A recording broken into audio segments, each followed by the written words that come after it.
Assalamualaikum warahmatullahi wabarakatuh. Waalaikumsalam warahmatullahi wabarakatuh. Bismillahirrahmanirrahim. Ila hadratin nabiyil mustafa Muhammad sallallahu alaihi wasallam wa ala alihi wa sahbihi ajma'in lahumul fatihah. A'udzu billahi minasyaitonir rajim. Bismillahirrahmanirrahim. Alhamdulillahi rabbil alamin arrahmanir rahim maliki yaumiddin. Iyyaka na'budu wa iyyaka nasta'in ihdinas siratal mustaqim siratal ladzina an'amta 'alaihim ghairil maghdubi 'alaihim waladdallin. Rabbi ighfirli wa liwalidayya amin. Hadiyatan minna ila arwahi masyayikhina wa li muallimina wa li murabbi ruhina wa liman ajazana wa li muassis nahdlatil ulama ajma'in wa li awliya tis'ati wa li songo ajma'in, khususun ila musannif kitab Bulughul Maram al-Hafidh al-Imam Syekhul Islam Ibnu Hajar al-Asqalani asy-Syafi'i rahimahullah wa usulihim wa furu'ihim wa azwajihim wa dzurriyyatihim wa ahli silsilatihim wa muridihim muhabbihi wa jamaiyatihim radhiyallahu anhum syai'ulillahi lana wa lahumul fatihah. A'udzu billahi minasyaitonir rajim. Bismillahirrahmanirrahim. Alhamdulillahi rabbil alamin arrahmanir rahim maliki yaumiddin. Iyyaka na'budu wa iyyaka nasta'in ihdinas siratal mustaqim siratal ladzina an'amta 'alaihim ghairil maghdubi 'alaihim waladdallin. Rabbi ighfirli wa liwalidayya amin. Thumma ila abaina wa ummahatina wa jaddatina wa jaddatina wa ila ruhi man fataha hadhil qaryah wa man aqamaha wa li jami'il muslimina wal muslimat wal mu'minina wal mu'minat al ahya'i minhum wal amwat ghafarahumullah lahumul fatihah. A'udzu billahi minasyaitonir rajim. Bismillahirrahmanirrahim. Alhamdulillahi rabbil alamin الرحمن الرحيم مالك يوم الدين. إياك نعبد وإياك نستعين اهدنا الصراط المستقيم صراط الذين أنعمت عليهم غير المغضوب عليهم ولا الضالين. رب اغفر لي ولوالدي آمين. Summa ila kita lan keluarga kita sedaya mugi-mugi diparingi sehat walafiat lahir batin, kathah lan barokah rezekine, selamat dunia akhirat lan boten wonten alangan gangguan menapa-menapa biidznillah wa ridallah bi barakatil Fatihah. A'udzu billahi minasyaitonir rajim. Bismillahirrahmanirrahim. Alhamdulillahi rabbil alamin arrahmanir rahim maliki yaumiddin. Iyyaka na'budu wa iyyaka nasta'in ihdinas siratal mustaqim siratal ladzina an'amta 'alaihim ghairil maghdubi 'alaihim waladdallin. Rabbi ighfirli wa liwalidayya amin. Astaghfirullah Rabbal baraya. Astaghfirullah minal khataya. Rabbi zidni ilman nafi'an wa amalan salihah tambah suwe awak tambah tua tambah suwe umur tambah sudah tambah dunya lali sing kuwasa tambah dosa mlebu neraka.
Semaya soke durung soke nyawa wis mulai.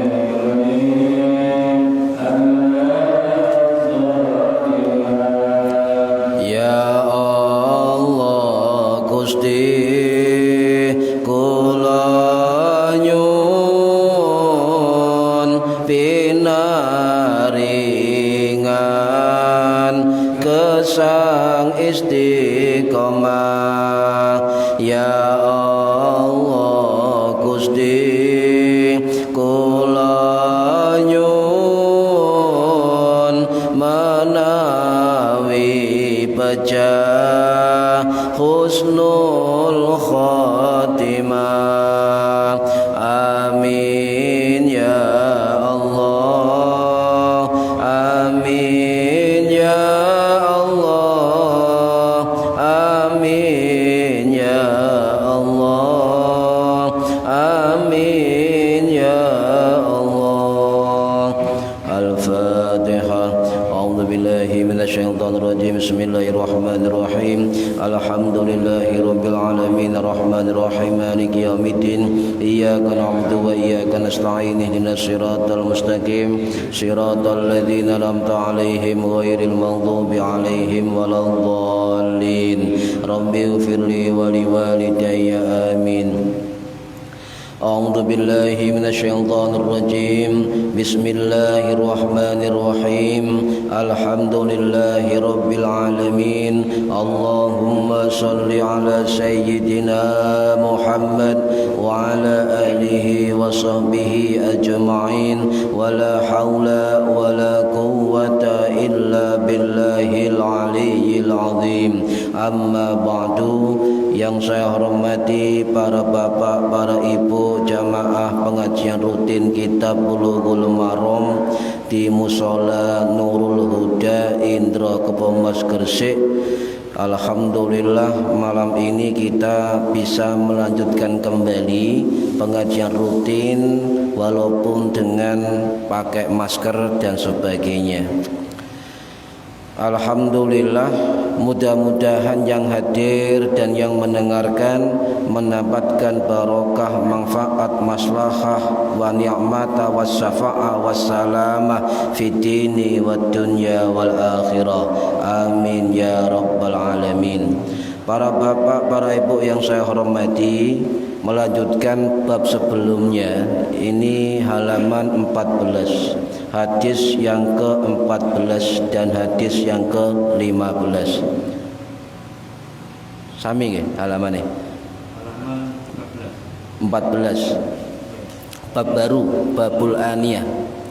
Hadis nomor 11. Hadis 14. 15. Nomor 14. Babul aniyah.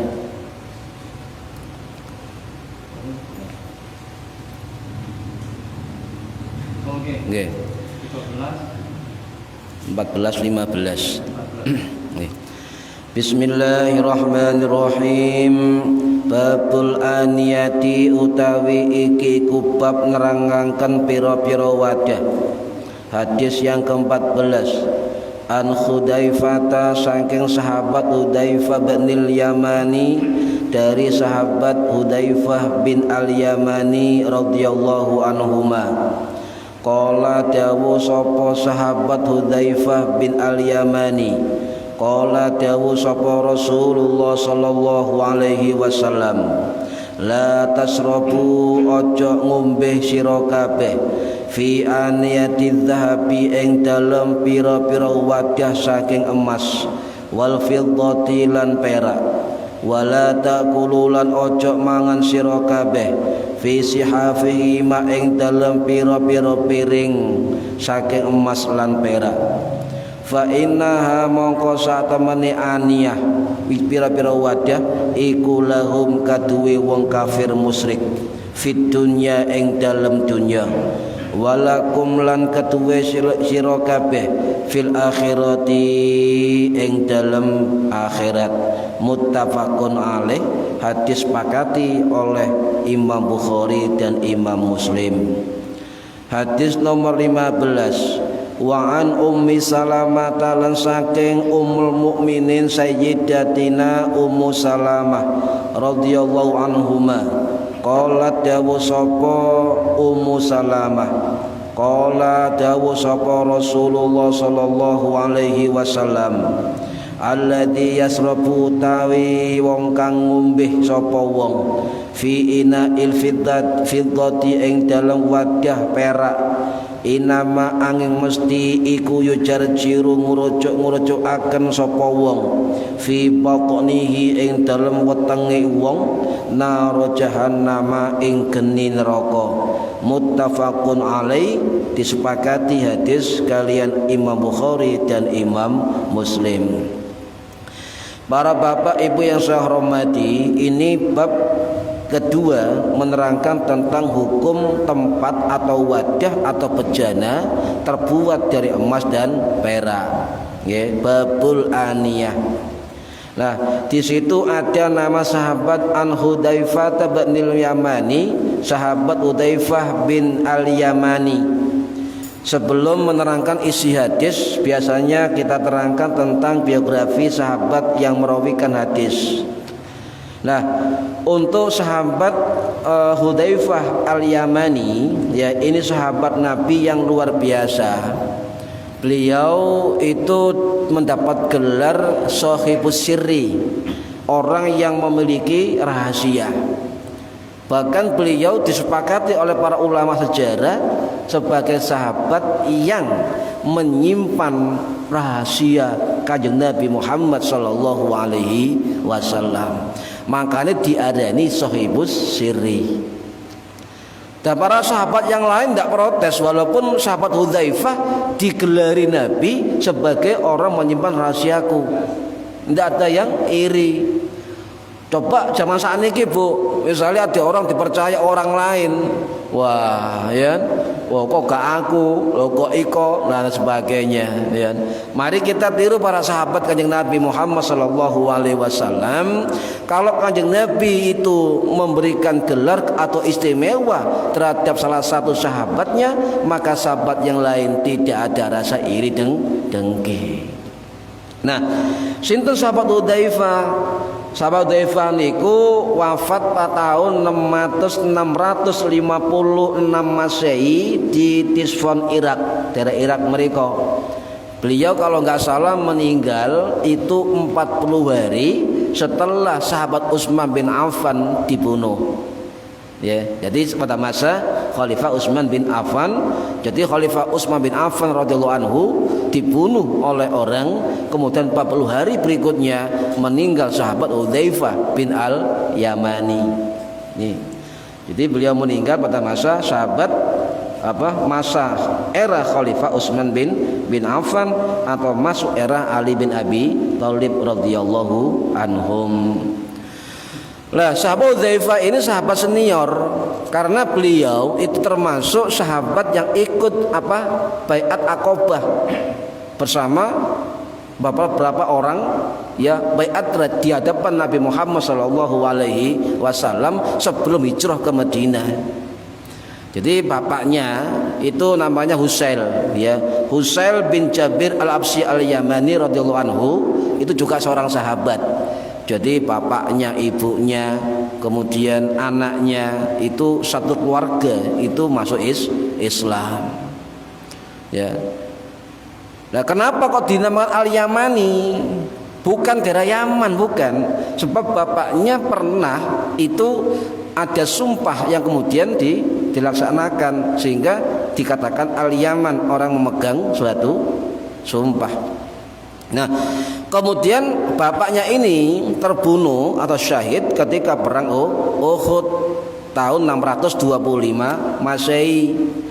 Dan ternyata kematian bapaknya Hudzaifah Al-Yamani itu tidak terbunuh oleh pedang dari orang-orang Quraisy, tetapi terbunuh oleh kelompoknya sendiri.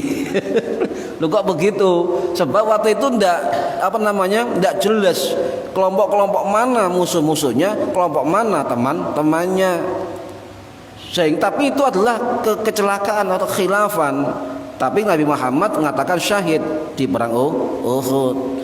Dan terbunuhnya bapaknya Husail bin Jabir ini di depan mata Hudzaifah bin Al-Yamani. Apakah dendam? Tidak.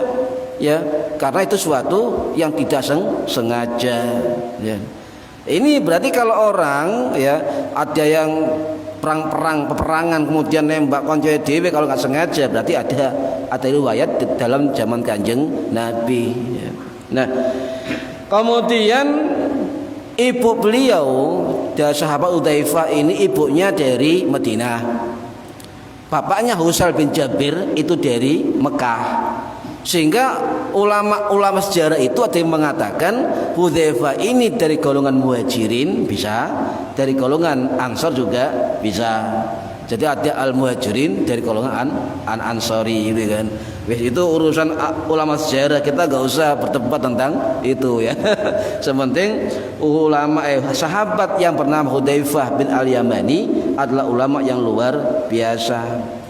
Nah, kenapa beliau itu dijuluki Sahibus Sirri, orang yang memegang suatu rahasia Kanjeng Nabi Muhammad sallallahu alaihi wasallam, dipercaya oleh Kanjeng Nabi Muhammad sallallahu alaihi wasallam untuk menyimpan informasi penting di dalam terkait dengan rahasia-rahasia umat Islam. Hanya Hudzaifah bin Al-Yamani, lainnya tidak. Ya, lainnya tidak penting ya. Bukan enggak penting, artinya diutamakan memiliki bakat yang luar biasa dalam menyimpan suatu rahasia. Bahkan yang sewu Pak, kelebihan atau mungkin karomah ya dari sahabat Hudzaifah itu nyawang wajahnya orang sudah tahu orang itu munafik atau tidak.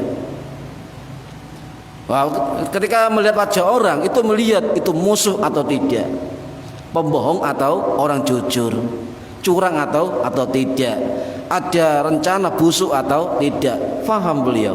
Ini kelebihannya beliau ya. Nah, kenapa beliau diangkat oleh Nabi sebagai Sahibus Sirri, menyimpan rahasia? Sebab waktu itu ketika mau kaum Quraisy Mekah menyerang Madinah ya dengan 10.000 pasukan, kemudian Nabi membuat parit ya, perang Khandaq itu ya, 627 Masehi itu. Nah, Nabi mengumpulkan sahabat Nabi mengatakan, "Wahai para sahabatku, siapa yang mau menjadi mata-mata dan berani masuk ke wilayah mungsuh." Ngoten, Pak. Diam semua sahabat. Akhirnya nggak ada yang jawab. Pikiran kita kalau kita, Bang, monggo Pak Marzuki perang misalnya, monggo mlebeten wilayah mungsuh, berani mikir sepeng sewu. Nah, karena sahabat gak ada yang menjawab, akhirnya Nabi menunjuk Hudzaifah. Ya Hudzaifah, kamu masuk ke wilayah musuh dan mata-matai apa rencana mereka dan sebagainya. Sehingga Hudzaifah ini bukan karena dia punya kesepakatan sahabat, ditunjuk langsung oleh Kanjeng Nabi. Ya. Makanya diakui oleh para sahabat yang lain, tidak ada yang memungkiri, memang betul sahabat Hudzaifah memang ditunjuk oleh Kanjeng Nabi Muhammad sallallahu alaihi wasallam. Jadi mata-matai mungsuh, masuk ke wilayah mungsuh. Ya, ngomong-ngomong dengan mungsuh, ngopi dengan mungsuh. Dan juga bisa mana musuh yang kira-kira ragu-ragu, mana yang kira-kira musuh itu betul-betul benci kepada Madinah, itu faham betul sahabat Hudzaifah. Ya, mana titik kelemahan, kekuatan, berapa jumlah pasukan dan sebagainya, berapa logistiknya, faham sahabat Hudzaifah. Ini taruhan nyawa ini, Pak. Taruhan nyawa. Oleh konangan tebas, ya kan. Tapi akhirnya informasi-informasi itu masuk ke Kanjeng Nabi, ya. Nah, ini sehingga Nabi mengatakan bahwa yang menyimpan rahasia, ya salah satu rahasia besar dari kaum muslimin dan Kanjeng Nabi adalah sahabat Hudzaifah bin al-Yamani. Bahkan Kanjeng Nabi pernah mengatakan orang yang mampu melihat orang lain itu munafik atau tidak, itu sahabat Hudzaifah. Bahkan punya data, Pak. Ya, dalam kitab yang lain punya data, sahabat Hudzaifah punya data orang-orang sekitar Nabi. Ya para sahabat sendiri dan juga orang di luar lingkaran Nabi itu punya data semua, mana orang munafik, mana orang tidak munafik. Sehingga Umar bin Khattab ini resah, Pak. Wah, aku Pak masuk golongan munafik ini kan. Akhirnya Umar menemui Hudzaifah. Wahai Hudzaifah, ya ojo ngamuk nyun sewu. Ya iki mah rahasia, tapi aku njuk bocoran titik. Apa aku masuk kategori itu atau tidak? Begitu, Pak. Akhirnya Hudzaifah nggak menjawab. Akhirnya berpikir, oke lah, saya akan kasih informasi, tapi ini orang terakhir yang saya kasih informasi. Jadi nggak ada yang tahu semua, cuma sahabat Umar bin Khattab dan Kanjeng Nabi. Apa saya masuk kategori itu? Kata Hudzaifah, ya Umar, sampean nggak masuk kok, ya sampean api nih kan. Jadi Umar alhamdulillah. Itu para hadirin rahimakumullah, sehingga dari misi-misi yang dilakukan oleh sahabat Hudzaifah berhasil. Ya berhasil. Sehingga inilah yang kemudian ya muncul banyak ilmu-ilmu modern, Pak. Juga sekarang misalnya ada ilmu namanya fisiognomi, ilmu yang membaca karakter orang dari wajahnya. Ya, ada juga ilmu grafologi, dari tulisan tangan, tanda tangan, ya, itu mengetahui tabiat seseorang. Atau juga ilmu kriminologi, ya, melihat gejala-gejala kejahatan dari seseorang. Nah, itu semua dimiliki oleh sahabat Hudzaifah bin al-Yamani. Jadi orang ketika ada guyonan, ketika para sahabat dekat dengan Hudzaifah, ini ragu-ragu, kuat-kuatin saya masuk kategori orang-orang munafik. Ini para hadirin rahimakumullah. Bahkan ketika Umar bin Khattab menjadi seorang khalifah, ya, salah satu penasihat beliau adalah beliau Hudzaifah bin al-Yamani, untuk melihat apakah bagaimana kondisi orang per orang, bagaimana kondisi musuh dan sebagainya.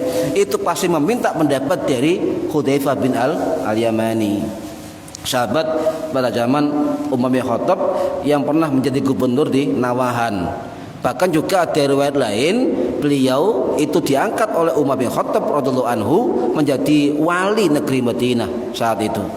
Wallahu a'lam.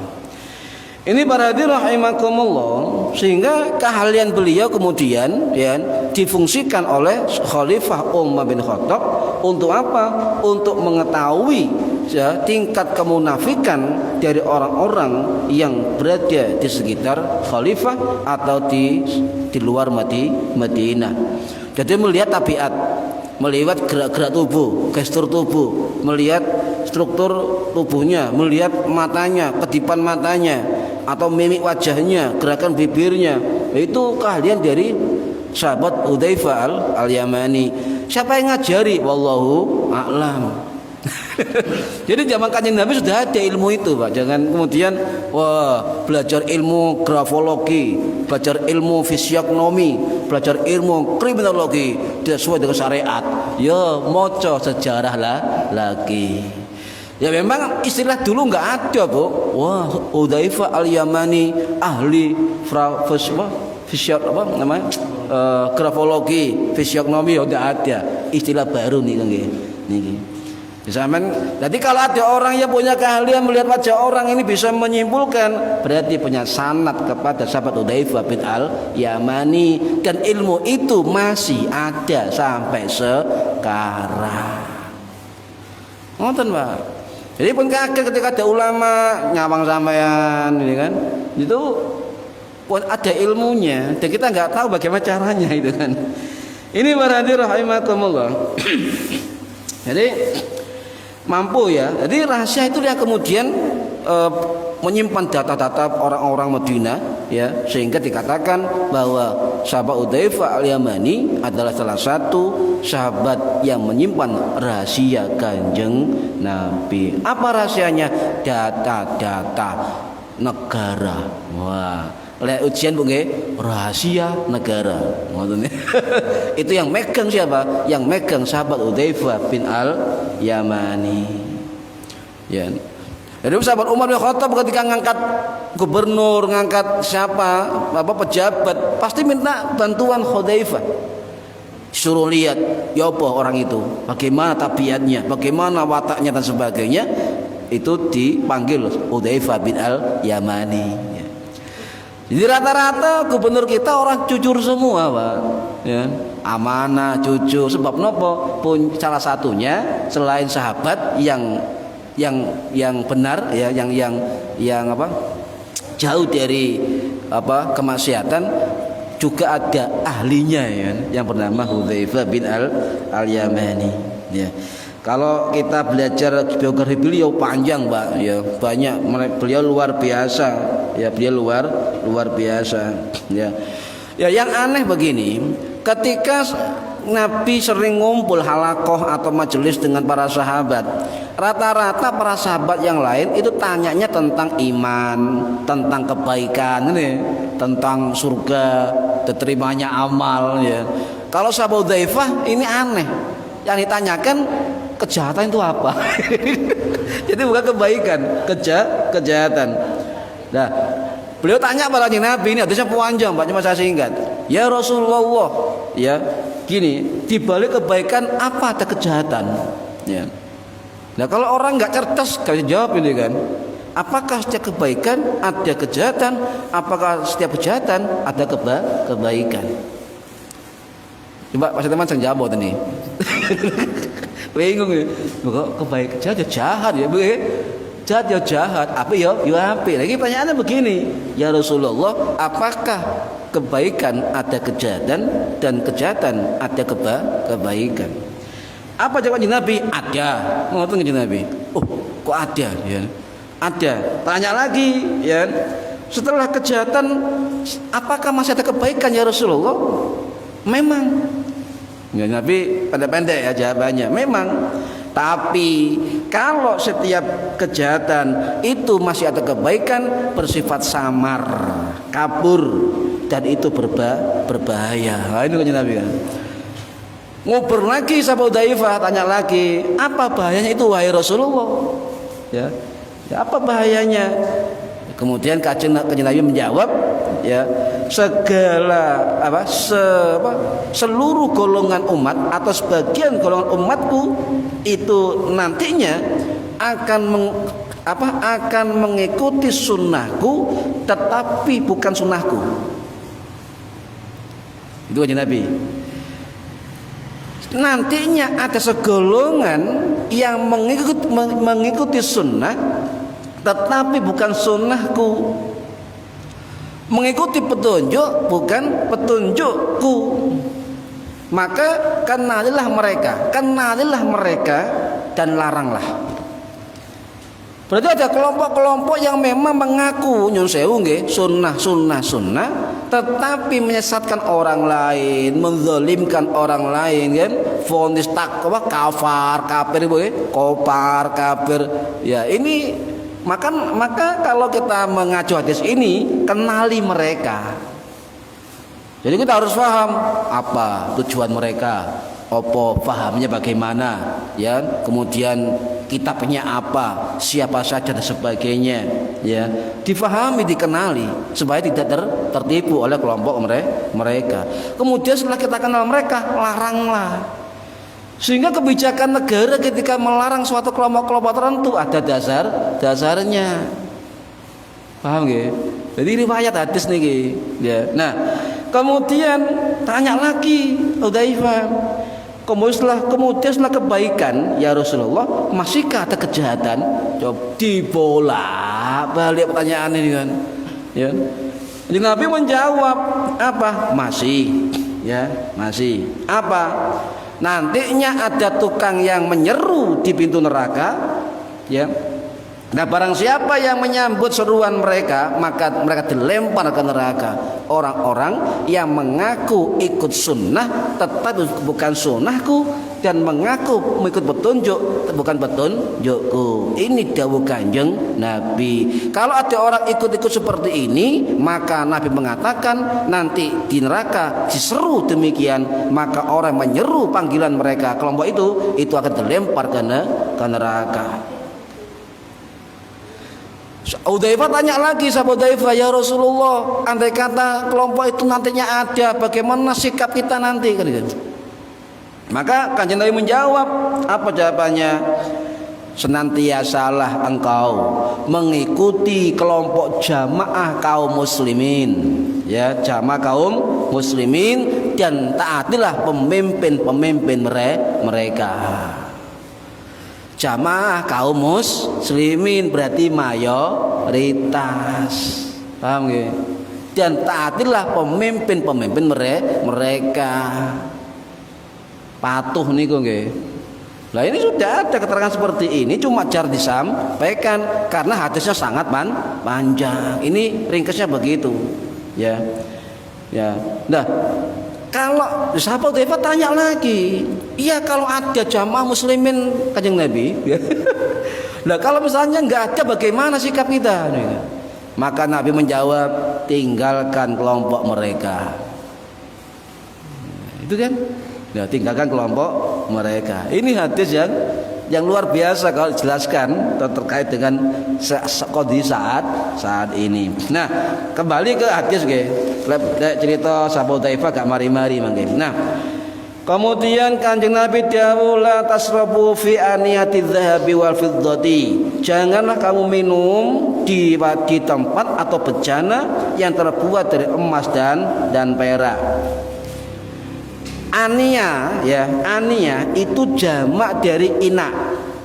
Al ina'u itu wadah, jamaknya aniyatun, wadah-wadah, ngoten. Jadi wadah-wadah yang terkait dengan untuk keperluan makan, keperluan minum. Tidak boleh terbuat dari wadah yang dari emas dan perak, ya. Jadi kalau ada wadah sampean wala tasrobu, jangan minum kalian dengan tempat yang terbuat dari emas atau perak, maka berarti itu aniyatul zahabi atau wadah terbuat dari emas, dan wa aniyatul fiddati terbuat dari perak. Itu hukumnya apa? Ulama sepakat mengatakan maka hukumnya haram. Bu, pernah minum saking gelas emas? Ya? Gelas emas, ya, piring emas, ya. Ya sing emas ya bojo dhewe emas-emas. Ya, dulu Bu, Masya Allah, dulu itu sudah banyak orang-orang kaya zaman-zaman Nabi itu punya simpanan begitu banyak. Ya, itu wadah emas, tempat emas, jam apa namanya kalung emas itu sudah banyak waktu itu. Nyun sewu, para sahabat Nabi suge-suge niku. Contoh sahabat Abdurrahman bin Auf itu ketika meninggal, kalau saya lihat di buku kontemporer sejarah para sahabat itu meninggalkan 15 triliun kekayaannya. Sahabat wah suge-suge sahabat itu kan ini. Makanya kalau ada yang mengatakan orang ulama jangan mendekati orang-orang kaya atau pejabat, loh Nabi ini loh sahabatnya wong soge-soge untuk membantu dakwah Kanjeng Nabi. Kalau para ulama dengan niat dakwah tidak mendekati orang-orang kaya yang ingin berjuang bersama-sama, dakwah dari mana dananya? Paham ya? Jangan kemudian sampai orang ulama mendekati orang kaya akan hina. Lihat dulu niatnya. Lek wong soge ini hartanya untuk dakwah, yang punya ilmu juga untuk dakwah, klop. Nggih. Lah lek soge gak dekati ulama, dunia nih ya bisa buat untuk di luar kepentingan agama. Ulama jangan dekat pejabat kekuasaan nanti menjadi ini dan sebagainya. Lihat dulu. Ya. Seandainya Imam Az-Zuhri, ya, Imam Syekh Az-Zuhri tidak menjadi penasihat Khalifah Umar bin Abdul Aziz waktu itu sebagai khalifah, ya, maka tidak ada proyek pembukuan ilmu hadis. Paham Pak? Jadi harus ditelaah. Jangan kemudian kita menerima mentah-mentah informasi mengatakan ono hadis. Nah, lek belajar hadis betul. Ulama ada yang mengatakan hadis, jangan mendekati pejabat atau kekuasaan, ya. Tetapi kita belajar dulu sebab-sebab keluarnya hadis tersebut. Jangan kemudian kabeh kok dipadakno kondisi ini. Jangan, ana ilmune Pak. Asbabul wurud, ilmu sebab metune hadis. Ya. Nih, kok bahas ini ya. Baik lagi kepada emas dan perak. Wala taqulu, dan jangan kalian makan apa sihafihima, sihafi sohaf ya. Sohafun itu kalau guru saya dulu mengatakan wadah besar. Piring besar itu kalau sekarang apa lengser ya. Talam nih itu istilahnya adalah sihafun, sihafihima. Jadi piring besar yang terbuat dari emas dan perak. Kalau ada yang mengatakan piring nggak apa-apa, cuma guru saya dulu mengatakan itu piring besar. Ya, kita ngaji dulu di pondok, piring besar. Itu kalau makan jenengan pakai piring emas dan perak nggak boleh, haram. Ya, mengapa haram? Di situ dijelaskan dalam hadis, ya, mana tadi? Fa innaha lahum fid dunya, maka sesungguhnya emas dan perak itu adalah diperuntukkan bagi orang-orang kafir dan musyrik di dunia. Walakum fil akhirah, dan emas perak itu untuk kamu di akhirat. Ini kalau belajar teks hadis secara tekstual bahaya ini. Harus ngaji. Harus ngaji. Nah, ini para hadirin rahimakumullah. Kemudian ya ada juga ulama yang mengatakan talam, ya, syihafun, syihafima, talam. Kalau saya harus pakai tafsir guru saya saja, piring besar. Piring besar. Lek piring wong Arab dulu Bu, gede, ombo. Soalnya wonge gede. Ya, mangane akeh. Lek nek wong Jawa piringe cuwili, gelasnya cilik. Tapi padha wae, gelasnya cilik, piringe cilik, embuhe ping loro. Padha wae. Lah, para rahimakumullah, sehingga kenapa tidak boleh? Sebab itu pertanda ilatnya. Ilat itu sebab hukum. Itu karena kesombongan. Dilarang kita bermegah-megahan di dalam menggunakan suatu harta. Dan juga tidak boleh ya menjadi pertunjukan bagi fakir miskin. Ini sebabnya begitu. Hadis ini keluar, tidak boleh. ya, tidak boleh. Walaupun laki-laki dan perempuan, Bu, itu juga enggak boleh memakai wadah untuk makan dan minum dari emas dan perak, laki dan perempuan. Kecuali hukum penggunaan perhiasan, maka ada hukum sendiri, ya. Nah, kemudian jadi di situ ada muttafaqun alaih, dikeluarkan disepakati oleh Imam Bukhari dan Imam Muslim. Muttafaqun itu artinya disepakati, alaihi ing atase hadis. Sinten sing nyepakati? Imam Bukhari dan Imam Muslim. Jadi begini, misalnya ada hadis tanda kurung HR Bukhari dan Muslim, itu belum tentu muttafaqun alaih, ya. Tapi kalau tanda kurung HR muttafaqun alaih, itu pasti sama antara Bukhari dan Imam Muslim. Kalau ada hadis muttafaqun alaih, ini ada 3 syarat, ya, 3 syarat. Pertama, ya, hadisnya isinya sama walaupun redaksinya berbeda. Isinya sama. Yang kedua, sumber riwayat sahabatnya sama. Misalnya dari Imam Bukhari, perawinya sahabat Abu Hurairah. Imam Muslim, perawi sahabat Abu Hurairah. Teks hadis hampir sama. Ya. Yang ketiga, hadis itu tercatat atau tertera, tertulis di kitab Sahih Bukhari dan kitab Sahih Muslim. Ngoten. Kalau hadisnya sama isinya, tetapi perawi hadis sahabatnya berbeda, maka tidak masuk kategori muttafaqun alaih, walaupun sama hadisnya, ya. Atau ada hadis yang isinya sama, sahabatnya juga sama, tetapi enggak tercatat dalam kitab 2 sahih ini, bukan termasuk muttafaqun alaih. Contoh, hadis Imam Muslim sama dengan Imam Bukhari, tetapi Imam Bukhari hadisnya tidak tercatat di Sahih Bukhari, tetapi terdapat di kitab Adabul Mufrad, kitab yang lain, bukan muttafaqun alaih. Ini 3 syarat. Jadi sampai kalau belajar membaca hadis HR muttafaqun alaih, 3 syarat. Oke? 3 syarat. Nah, pertanyaannya, siapa ulama yang membuat istilah ini muttafaqun alaih? Kok masyhur ya, terkenal muttafaqun alaih. Siapa sing pertama kali menyebut hadis Bukhari dan Muslim dengan 3 syarat itu muttafaqun alaih? Sinten? Ternyata ulama hadis Ahlus Sunnah wal Jamaah bermadzhab Syafi'i yang bernama Imam Al-Muhaddis Al-Mufassir Al-Fadhil Al-Alama Al-Alim, ya, Az-Zuhud Az-Zahid, wah kayak, ya. Titele Imam Abu Nuaim Al-Isfahani Asy-Syafi'i yang wafat tahun 1038 Masehi di Isfahan, Iran, dalam kitab Khilyatul Auliya wa Tabaqatul Asfiya ada keterangan beliau pertama yang menyebut istilah muttafaqun alaih. Paham nggih? Ini ilmu hadis.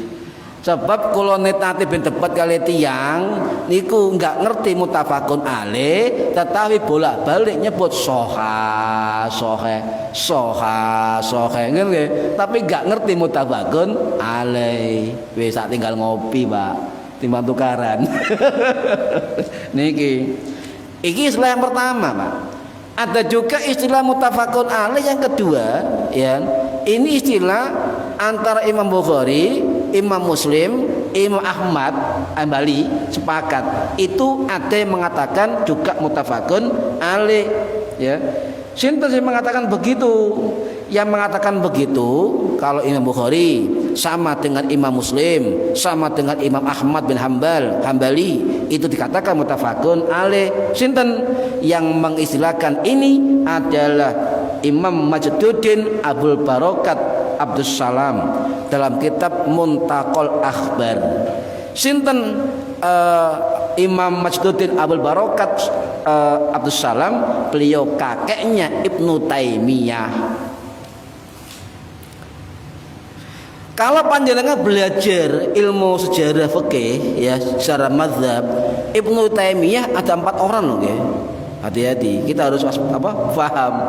Menurut Ibnu Taimiyah, sampai tangleti Ibnu Taimiyah yang mana dulu? Ada 4 orang. Sama-sama namanya Ibnu Taimiyah. Ibnu Taimiyah ini Syekhul Islam yang biasanya jadi rujukan kelompok-kelompok Wahabi dan Salafi. Padahal Ibnu Taimiyah bukan Salafi. Wong tahunnya beda kok. Ibnu Taimiyah itu wafat tahun 1300-an, Wahabi terbentuk 1900-an. Yo tak jauh kan, Pak. Tapi diklaim sebagai ulama Salafi, rujukannya mereka. Ya. Yang pertama, ngomong ingat nggih, ada namanya Ibnu Taimiyah Fakhruddin Abu Abdillah. Yo, jenenge juga Ibnu Taimiyah. Sinten itu wafat tahun 1225 Masehi, termasuk pamannya Ibnu Taimiyah. Taimiyah yang disebut belakangan. Yang kedua ada namanya Ibnu Taimiyah Majduddin Abul Barokat Abdus Salam Al-Jad, dikenal dengan Ibnu Taimiyah Al-Jad. Kenapa Al-Jad? Sebab kakeknya Ibnu Taimiyah mazhabnya Hambali. Ya, ini yang menyusun sebuah istilah muttafaqun alaih Muslim, Bukhari dan Imam Ahmad. Tapi yang jumhur sepakati para ulama memilih pendapat Abu Nuaim dengan muttafaqun alaih antara Bukhari dan Imam Muslim. Paham ya? Ya, yang ketiga siapa? Ibnu Taimiyah Syihabuddin Al-Walid. Kenapa Al-Walid? Bapaknya Ibnu Taimiyah. Baru yang keempat Ibnu Taimiyah yang disebut-sebut saat ini Al-Harani. Namanya Ibnu Taimiyah Taqiyuddin yang wafat tahun 1327 Masehi di Damaskus. Ya, pun ngomong eling. Nah, sekarang pertanyaannya, setiap hadis itu ada asbabul wurud. Nah, sebabnya nopo hadis ini keluar, ya. Lah, ketika Hudzaifah itu dari luar, ya, kemudian sampai ke rumahnya dan meminta minum kepada maulanya atau pembantunya, itu disediakan dengan gelas emas, gelas perak. Langsung marah Hudzaifah Al-Yamani, dilempar langsung gelas itu sambil mengatakan hadis ini. Itu asbabul wurudnya, Bu. Ya, apa? Asal mula hadis keluar dari riwayat Hudzaifah Al-Yamani. Nah, hukumnya bagaimana memakai wadah emas dan perak? Ulama sepakat semua kalau orang makan minum, tempat minumnya, tempat makannya tidak harus gelas, tidak harus piring. Karena namanya aniyah. Pira-pira wadah ini kan. Jadi tempatnya tidak harus gelas, tidak harus piring, asal dipakai untuk minum, untuk makan, terbuat dari emas dan perak, maka hukumnya haram. Tidak boleh, haram. Dijual saja lah, nyelengi. Ini mutlak, ya. Sebab apa? Ilatnya, sebabnya diharamkan. Kenapa diharamkan oleh para ulama? Ya, karena termasuk isi hadis, termasuk kesombongan, ya, atau menyakiti orang-orang miskin.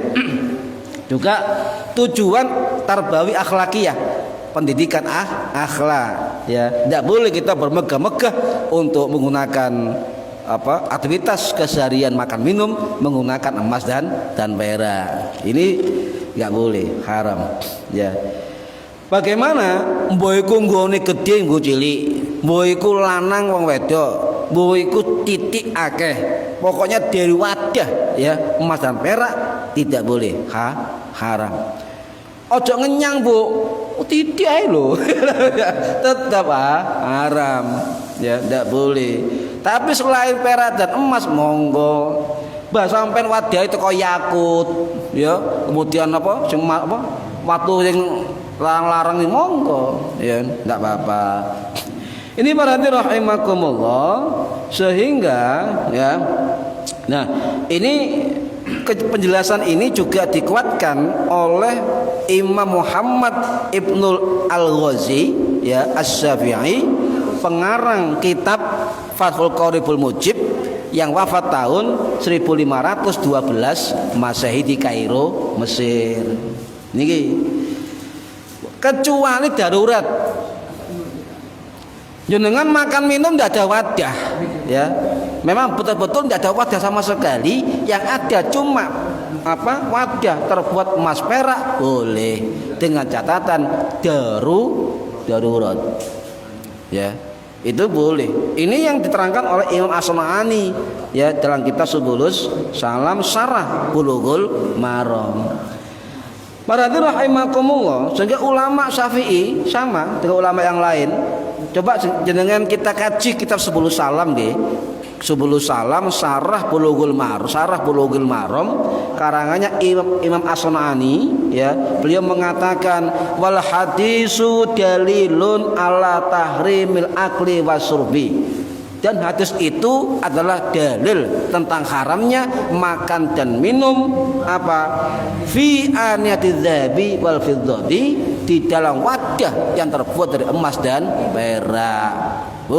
Fi ya di dalam ya. Jadi makan minum di dalamnya wadah terbuat dari emas dan perak. Paham ya? Walaupun itu termasuk sawa ungkana ina'u khalisan dahaban, emas murni, tidak boleh. Atau apa? Au makhlutan fil fiddati, atau campuran dengan perak, tidak boleh. Ya, tidak boleh.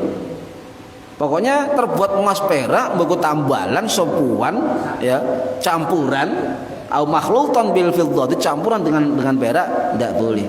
Ya, tidak boleh. Kenapa? Imam Nawawi dalam kitab Al-Majmu' mengatakan bahwa haramnya makan minum dengan wadah emas dan perak itu kesepakatan para ulama, ijma'u ulama, tahrimil akli wasurbi ya fihima. Paham ya? Ini tidak boleh. Lah sampean kadung duwe makan tempat makan minum emas dan perak, simpan saja untuk hiasan, tidak apa-apa. Ya, enggak apa-apa, sing iso didol mawon. Lho gelas sak mene emas Masya, perang drone iku, Bu. Ya, nih. Mumpung Mas lagi munda jarene iku Mas. Wa rahimakumullah. Bagaimana dengan nyun sewu nggih? Orang laki-laki pakai kalung emas, kata nggih. Orang laki-laki pakai kalung emas, pakai kalung perak, aksesoris gelang, cincin. Kalau cincin laki-laki dari perak, sepakat ulama boleh. Cincin mbahnya dari perak boleh, laki-laki. Tapi kalau emas tidak boleh, ya tidak boleh. Walaupun kalung dari emas, giwang, ono setindian barang dari emas, laki-laki nggak boleh. Bahkan mutlak dari Imam Nawawi mengatakan hukumnya haram dari mazhab Syafi'i. Bagaimana dengan yang berbeda pendapat laki-laki memakai aksesoris itu bukan dari emas. Nah, ini beda pendapat para ulama. Ya. Contoh, Bu napa sing damel laki-laki pakai kalung? Nggih. Napa malih? Cincin pun wonten hukumnya bukan jelas kan? Napa malih? Kalung. Giwang, jam tangan, ya, gelang, jam tangan dan sebagainya. Gimana hukumnya? Ya, kalau cincin perak sepakat para ulama boleh laki-laki, ya, cincin perak nggih. Yang enggak boleh cincin emas. Ini keterangan jelas dari Imam Nawawi dalam kitab Al-Majmu' dan juga dalam kitab Raudhatut Thalibin wa Umdatul Muftin, jelas. Ya. Nah, kemudian bagaimana dengan pakai gelang, ya, gelang yang bukan emas, ya, gelang bukan emas, monel, ya, apalagi, kayak emas itu, mamas, sua, dan sebagainya. Bagaimana? Ada dua pendapat dalam mazhab Syafi'i. Tetap tidak boleh. Yang pertama, karena tasabbuh, menyerupai perempuan. Tapi ada pendapat dari ulama Syafi'i, yaitu Imam Al-Mutawalli Asy-Syafi'i yang wafat tahun 1066 Masehi, dan juga pendapat Imam Ghazali yang wafat tahun 1111 Masehi di Iran, mengatakan boleh, ya, laki-laki pakai kalung, pakai gelang itu bukan dari emas dan perak, itu boleh, asal dengan catatan tidak diniati menyerupai perempuan. Dan yang kedua, tidak berlebihan. Kalungan boleh, ada ulama yang membolehkan, tapi jangan berlebihan. Ya kalau ngekir digawe. Ya itu berlebihan tidak boleh kan. Biasa-biasa saja. Cuma ulama-ulama kita mengatakan untuk laki-laki walaupun ada yang bolehkan pakai kalung bukan emas, bukan perak, tetapi lebih waroknya, lebih akhlakiyahnya, itu hati-hatinya tidak memakai kalung aksesoris yang dipakai biasa oleh perempuan. Paham nggih? Sampai dulu wong lanang kalungan apa? Kalungan monel biasa, kalungan kadang-kadang nyun sewu, tali rafia di kalungno. Apa jenenge? Benang bol. Gimana? Ya ada ulama yang membolehkan. Tapi enggak boleh terbuat dari emas, nggih. Boleh kalung, gelang, jam tangan dari emas enggak boleh lagi-lagi, ya. Enggak boleh. Harus di luar itu. Nah, terakhir berarti rahimakumullah, terakhir.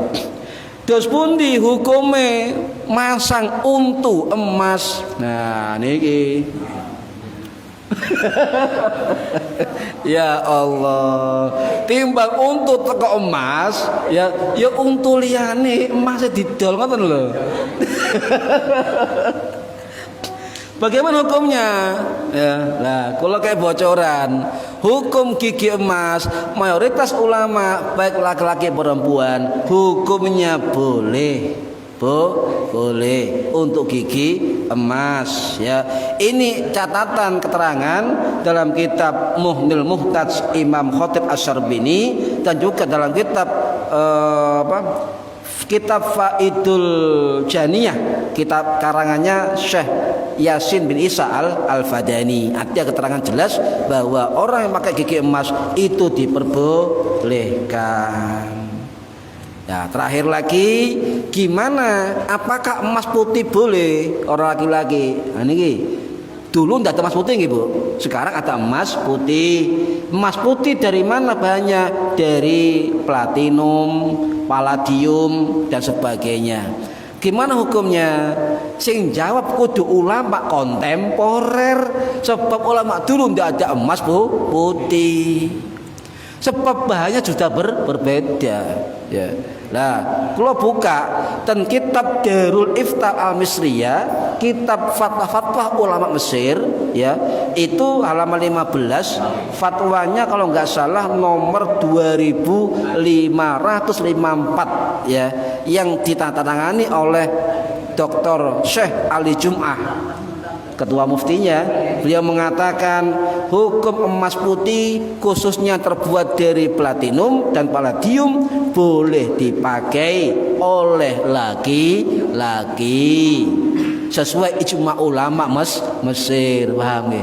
Emas putih, ya. Tetapi kalau emas putihnya itu tercampur dengan unsur emas kuning dan unsur yang lain, maka tidak boleh. Coba sampai kalau takon, sampai ngerti nggak bedane emas yang toko palladium? Nah, kan nggak ngerti. Nah, oke, walaupun boleh, menurut Profesor Ali Jum'ah itu mengatakan lebih afdalnya, lebih selamatnya tetap tidak memakai emas putih. Tapi hukum laki-laki memakai emas putih diperbolehkan. Paham ya? Ya, niki, ya, niki harus kedah semerap. Oh, hukumnya untuk emas oleh laki-laki dan perempuan. Cuma timbang untuk teko emas kelarangan. Ya untuk biasa-biasa saja, nggih. Paham nggih? Nggih, mugi-mugi manfaat fitini wa dunya wal akhirah. Al-Fatihah.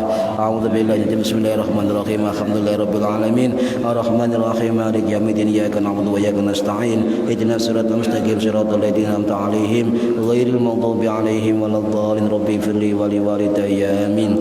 A'udzubillahi minasyaitonir rajim. Bismillahirrahmanirrahim. Allahumma shalli wa sallim wa barik ala sayyidina Muhammad. Alhamdulillahirabbil alamin. Allahumma 'allimna ilmal Qur'an وعلمنا علم لا إله إلا الله وعلمنا من لدنك علما نسير به كامل محيات الأمات وصلى الله على سيدنا محمد والحمد لله رب العالمين والله أعلم بالصواب. السلام عليكم warahmatullahi wabarakatuh.